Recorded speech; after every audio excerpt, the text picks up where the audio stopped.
Estas férias leve o Observador no bolso. Na praia, no campo ou entre viagens, acompanhe toda a atualidade sem limites. Assine com 40€ de desconto e habilite-se a ganhar uma estadia de 2 noites num dos hotéis boutique da Small Portuguese Hotels. Este verão, desligue da rotina, não da informação. Assine em observador.pt. Horas.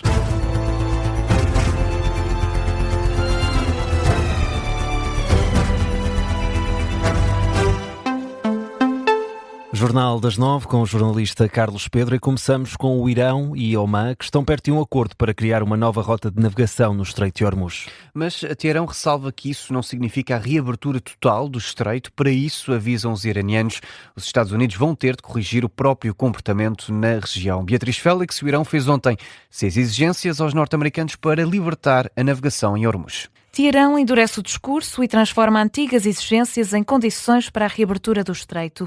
O secretário do Conselho Supremo de Segurança Nacional avisa que Hormuz só será reaberto quando e se os Estados Unidos mudarem de comportamento. Os iranianos querem garantias de que os Estados Unidos não vão voltar a ameaçar o Irão, nem mesmo os aliados, e exigem o fim da guerra e a retirada das forças militares norte-americanas da região.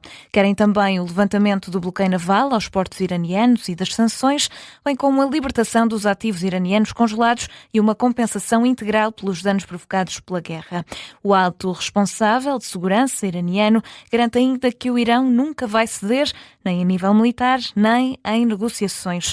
Esta é uma posição que pode complicar as conversações numa altura em que falta pouco mais de uma semana para que termine o prazo de 60 dias do memorando de acordo para se chegar a um acordo definitivo para o Estreito de Hormuz. A jornalista Beatriz Félix com as condições do Irão, ou condições exigidas pelo Irão aos Estados Unidos para a reabertura do Estreito de Hormuz. Ora, em entrevista à Fox News, o vice-presidente norte-americano garante que o Irão não pretende cobrar taxas pela passagem em Hormuz, mas J.D. Vance admite que não confia nos iranianos.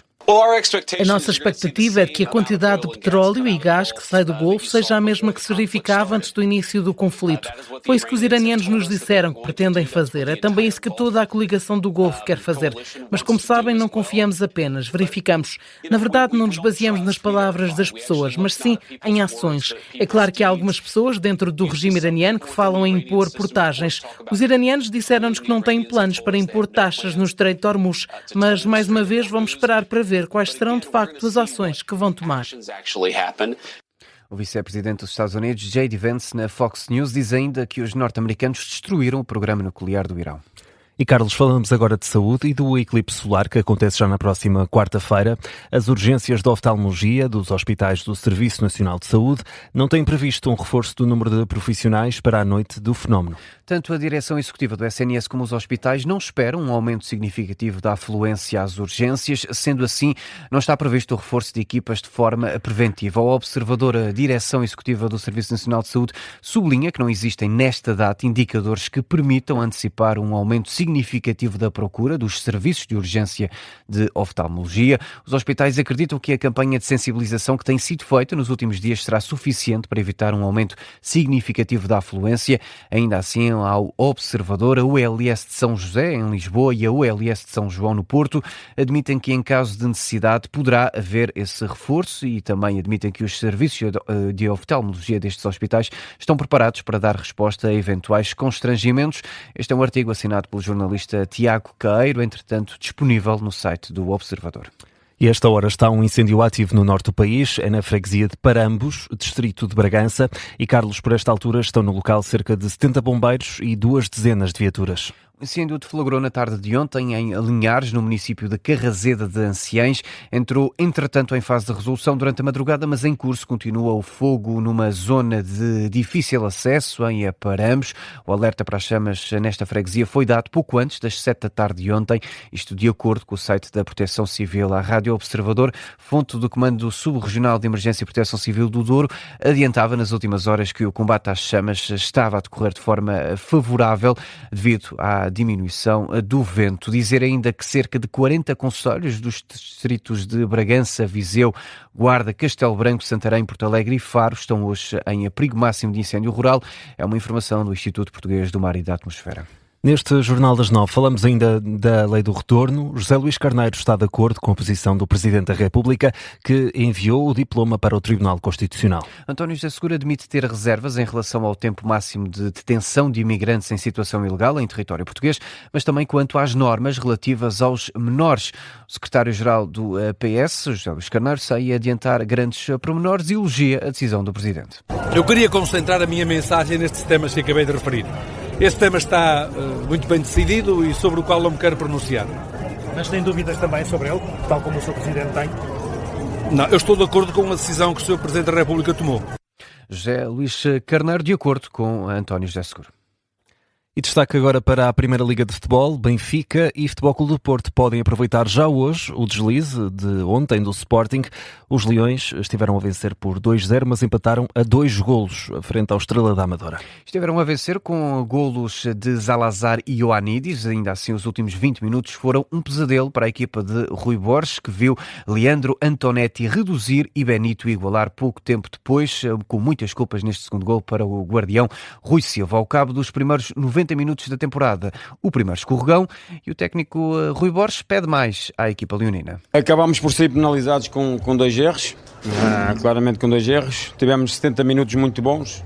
Uma primeira parte onde dominámos o jogo, controlámos o jogo. Uma segunda parte onde entramos muito bem e até aos 70 minutos é certo que depois de mexer na equipa onde a gente queria mais do que robusteja é dar frescura, porque estávamos a sentir que alguma malta estava a cair um bocadinho em termos físicos. Foi quando caímos também em termos coletivos, e isso não pode acontecer, não pode ser desculpa a quebra física, porque nós fisicamente estamos muito bem e demonstramos isso hoje aqui. Temos de ser muito mais equilibrados e muito mais competitivos. Tínhamos que dar muito mais e temos que dar muito mais. Estamos no Sporting e eles têm que dar muito mais, eles têm que perceber isso e que sirva mesmo de aviso para todos. Do outro lado, sentimento completamente diferente. Pepa, o técnico do Estrela, fala num jogo emotivo e destaca a confiança da equipa tricolor. Acima de tudo, é potenciar ao máximo quem temos e não estar à espera de quem chegue, mas sim trabalhar com tudo, com os que temos, que deram hoje uma resposta fantástica, um pouco à imagem daquilo que fazem todos os dias. Pois às vezes somos mais felizes ou menos felizes. Hoje fomos na primeira parte ali uma situação, outra na segunda senti que até podíamos ter virado o jogo, mas acabou por ser um jogo muito emotivo e bem disputado. Pepa e Rui Borges com reações diferentes. Este empate um golo na Reboleira. No centro da polémica esteve ainda assim o primeiro golo do Estrela da Amadora. Eduardo Quaresma sentiu um puxão, deixou a jogada e Antonetti aproveitou para fazer o golo na altura, o 2-1. Mas o áudio-árbitro da Rádio Observador, Pedro Henriques, diz que havia falta. A minha análise é que há falta mesmo. O Antonetti sem a bola jogável, até porque a bola está bem à frente, está por trás do Quaresma e é com a ação que ele consegue fazer. Portanto, há um lance visto de lado e há um lance por trás. No lance de visto de lado fica a ideia de apenas haver falta com o braço direito 2 vezes no ombro direito do central leonino. Visto por trás, percebe-se que não é só o direito, é o direito no ombro e é o esquerdo na zona ali quase lombar, costas, que também tem essa ação. E, portanto, aquilo que faz com que o central leonino pare, independente ele depois poder ter ido atrás ou não, pare, fique fora da jogada, perca a posição que está a ganha e faça com que o seu adversário, no fundo, ultrapasse e ganhe a posição, no meu ponto de vista, é aquela ação de ambos os braços e, sobretudo, o braço direito, por 2 vezes no ombro, também direito do Quaresma. Análise de Pedro Henriques, no Sem Falta da Rádio Observador, já disponível em podcast. Já Rui Borges preferiu apontar o dedo a Eduardo Quaresma, diz que o jogador não pode parar naquela situação. Azar para o Sporting e sorte que pode vir para Futebol Clube do Porto e Benfica. Os Dragões começam esta tarde a defender o título de campeão nacional. Farioli não pode contar com 2 jogadores na recepção ao Alverca. Pietujevski e Alberto Costa estão fora por lesão. Ainda assim, por outro lado, está disponível o central Bednarek, que recuperou da lesão que o afastou da Supertaça frente ao Torriense. Ontem, na conferência de imprensa, Farioli falou também sobre o mercado de transferências para deixar a garantia de que Rodrigo Mora não quer sair dos Dragões. Tive apenas um jogador que veio ter comigo, questionando-me sobre a possibilidade de sair. Digamos que um falou diretamente comigo, o outro sei que também manifestou esse interesse. Nenhum dos envolvidos é Rodrigo Mora. Já do lado da equipa ribatejana, Sérgio Ferreira, que no ano passado foi campeão de júniores com o Futebol Clube do Porto, diz que o Alverca tem tudo para ser competitivo. Logicamente não estamos no nosso melhor ou num ponto perfeito, mas a verdade é que já temos as armas suficientes e temos a competência suficiente para ser competitivos, e é esse o nosso ponto de partida para este jogo e para todos. Ou seja, antes de vencermos temos que competir, é importante jogar cada segundo, cada bola, cada duelo, cada passe, cada remate. Sérgio Ferreira e Francesco Farioli na antecâmara deste Futebol Clube do Porto Alverca, que vai poder ouvir aqui na Rádio Observador a partir das 6 da tarde. E logo a seguir à Benfica Académico de Viseu, as águias que fazem o 4º jogo oficial desta época, mas este é diferente, Carlos, até porque vai ser sem adeptos. Sim, e foi uma questão que mereceu os comentários de Marco Silva na antevisão desta partida, perante o recém-promovido Académico. Ontem, na conferência de imprensa, o técnico do Benfica abordou o castigo para deixar críticas. Retirar 65 mil pessoas ou 60 mil pessoas de um estádio de futebol, se achamos que é assim que vamos resolver problemas, estamos completamente enganados. Acho que temos muitos bons exemplos pela Europa de como contrariar algumas coisas que não são boas, e se não são boas há que atuar diretamente, e não é interditando ou não permitindo que os adeptos estejam no estádio e que um jogo seja à porta fechada que vai resolver o que quer que seja. Simplesmente, e eu não entendo, retiraram isso não só ao Benfica, ao próprio Académico, ao próprio espetáculo, é ir por caminhos que, na minha opinião, não vão resolver nada. A conferência de imprensa de ontem ficou também marcada pela divulgação da lista de capitães encarnados para esta temporada: Orsnes, Tomás Araújo, Samuel Soares Lenglet e Leandro Barreiro, por esta ordem. Ora, de Viseu vem um conjunto que regressa à elite do futebol português 37 anos depois. Bruno Pinheiro, o técnico, admite que a ausência de público na Luz pode jogar a favor da equipa visitante. Acho que, de facto, a multidão galvaniza os jogadores. Esperemos que a sua ausência possa equilibrar um bocadinho mais as contas entre as duas equipas. E teremos certamente um jogo diferente para apresentar do adversário de ontem que o Benfica teve, e esperemos que essas diferenças possam criar mais problemas ao Benfica do que os adversários têm causado até agora. O Benfica Académico de Viseu não terá adeptos no estádio, mas o clube encarnado anunciou o alargamento da fan zone no exterior do recinto para quem quiser prestar apoio aos encarnados. Pode também ouvir aqui na Rádio Observador o jogo a partir das 8h30. À mesma hora arrancam outras duas partidas, o Gil Vicente Rio Ave e o Moreirense Sporting de Braga.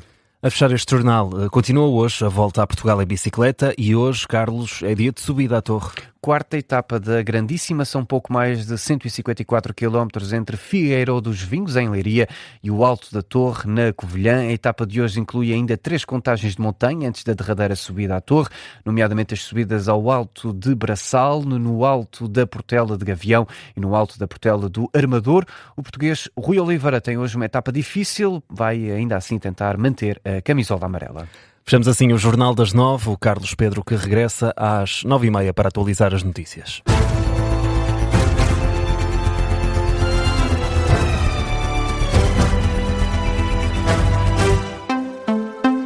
Este programa tem o apoio de BetClick.